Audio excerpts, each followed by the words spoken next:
These are Muslim values. These are Canadian values. I find Justin Trudeau's comments in this House and outside this House with respect to the burning down of Christian churches to be absolutely repulsive. It was a disgusting, disgusting statement by the head of a G7 country. And in my view, it's emblematic of how this particular government has vilified Christianity in the House of Commons.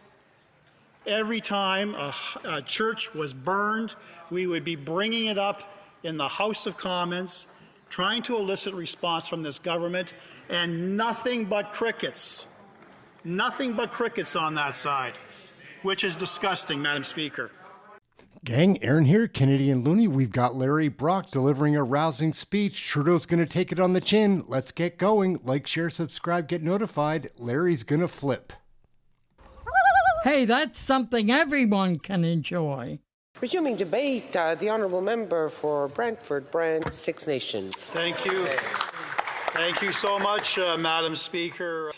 So, Madam Speaker, it's always a pleasure to rise and speak on behalf of the incredible residents that put me in this incredible position to represent them in the House of Commons.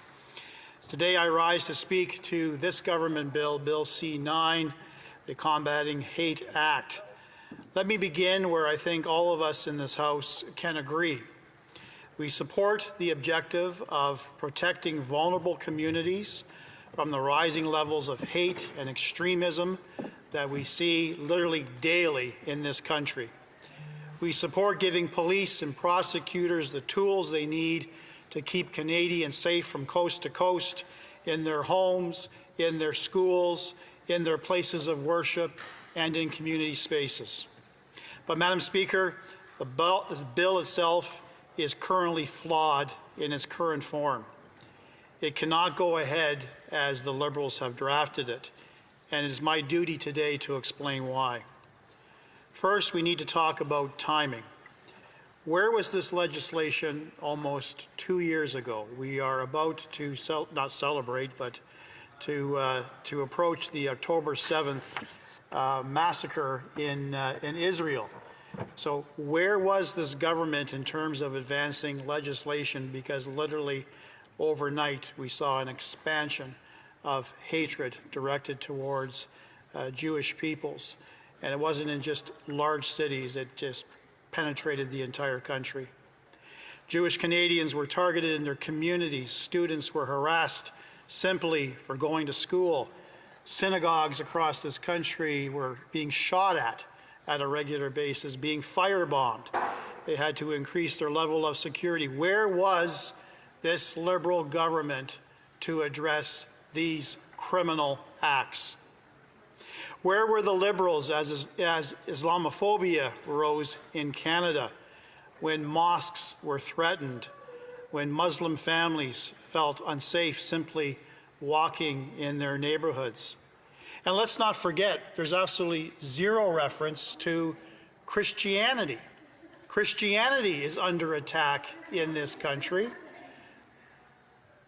I don't know what was funny about Christianity being under attack, but nevertheless, Madam Speaker, churches have been burned, Christian churches have been burned at an alarming rate.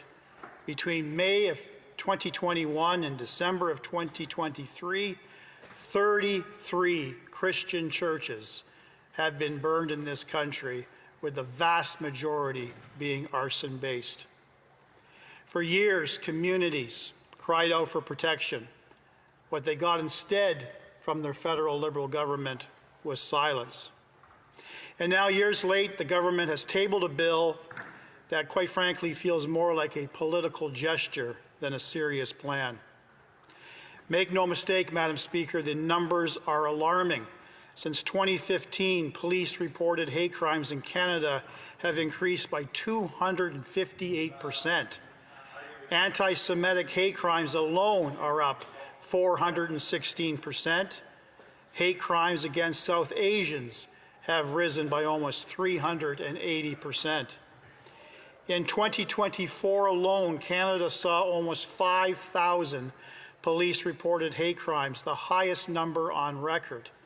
In Toronto alone, hate crime occurrences jumped by 19% in a single year, with assault-related hate crimes rising by 42%. These numbers are not just statistics, they represent real Canadians, our neighbours, our friends, our co-workers, our children, who all deserve confidence knowing that they are safe and secure. This is why Conservatives have been abundantly clear. We support stronger protections. But supporting that objective does not mean rubber stamping a flawed piece of legislation. What are the problems with Bill C-9? The bill as drafted is vague and broad. Civil liberty organizations across Canada have already raised the alarm. The Canadian Civil Liberties Association has warned that the intimidation and obstruction provisions risk capturing peaceful protest and legitimate dissent. The BC Civil Liberties Association said the same. The poorly drafted language could criminalize demonstrations, even when they are peaceful and lawful. These are independent organizations dedicated to protecting charter rights, and they are telling us loudly that Bill C-9 risks going too far. As you've heard by way of questioning to the minister, the removal of Attorney General consent for hate propaganda charges. Police officers and prosecutors I have spoken with see that consent as an important safeguard, a so-called safety valve that ensures these powerful tools are not misused. And the minister, in response to a question from my colleague from York Centre, in my view, minimized the potential consequential impact of removing Attorney General consent from private prosecutions. His response was, we want to remove the political influence. As a former member of the Attorney General's office in the province of Ontario, I'm rather offended by that, because he is indicating that my boss at that time, the provincial Attorney General, was highly political, and his consent or her consent to continuing a prosecution was made depending on what political affiliation he or she belonged to. That is nonsense.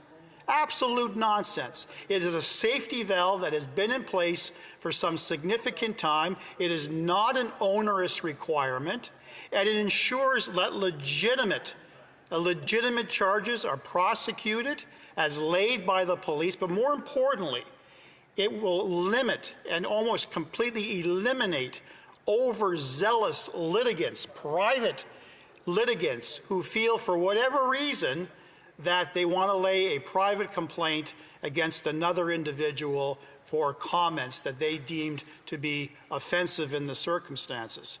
So it provides a very important safeguard, Madam Speaker. The third problem I identify is the definition of hatred, and I kind of raised this issue already with the minister. C-9 as drafted, the government indicates, the minister just indicated, that it codified the definition of hatred as found in the Supreme Court of Canada as being defined as detestation or vilification. On its face, this seems consistent, but by removing the word extreme in the definition by learned justices in the Supreme Court of Canada, this government has lowered the legal threshold, enabling police to lay a multitude of charges at a lower level of inspection and investigation, which in my view could open up the floodgates for litigation. That is a concern. When they say they codify, they should be using the exact words in the Supreme Court of Canada. The risk is that speech that is protected in a free democracy could be swept into a different category as true hate. This is not what Canadians want. It is not what our charter says. Let me be clear. Conservatives support the goal of keeping Canadians safe from hate-motivated crime. We support police and prosecutors having the tools they need to act. We support ensuring synagogues, mosques, cultural centers, and schools are safe, but we also support protecting civil liberties. And I see my time is coming to a fast end, so I'm going to conclude with the following. Canadians deserve protection from hate. They need to feel safe wherever they may be. They deserve to live in a country where freedom of speech and peaceful protests are respected. Bill C-9 as drafted does not get that balance right. It is flawed. It is late. It cannot proceed in its current form. We support protecting Canadians from threats, intimidation, obstruction, and violence, but we will not rubber stamp a flawed bill. We will stand up for vulnerable communities and for civil liberties. We will push for a law that truly represents and protects Canadians without undermining the freedoms they defined as a country. That is our commitment, that is our responsibility, and that is the balance Canadians expect us to strike. Thank you, Madam Speaker. The Honourable Secretary of State. Madam Speaker, in consultations for this piece of legislation, we heard from many Jewish organizations, and one issue that they brought up was that having to have the charge cleared through the Attorney General had made it so cumbersome that no charges were ever laid. So although there are provisions even currently for hate crimes, not a standalone one like this bill creates, it was very rarely enforced, and the community felt oftentimes threatened, intimidated, and the victims of hate crimes that were never prosecuted in court. I want to know what my colleague feels about those comments that came from Jewish organizations. Member for Brantford, Brant South, Six Nations. I've got several responses, Madam Speaker. Firstly, I thank my friend for asking that particular question. So I want to highlight again, obtaining Attorney General consent is not a cumbersome process. There are a number of potential prosecutions and offenses currently in the criminal code that already require Attorney General consent. So the issue that is too timely, it will delay a potential prosecution, I can lay to rest because that is not reality.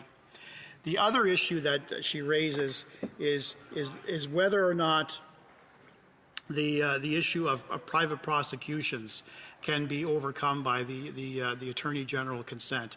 And as I indicated in my speech, Madam Speaker, that raises the specter of overzealous litigants simply abusing the process.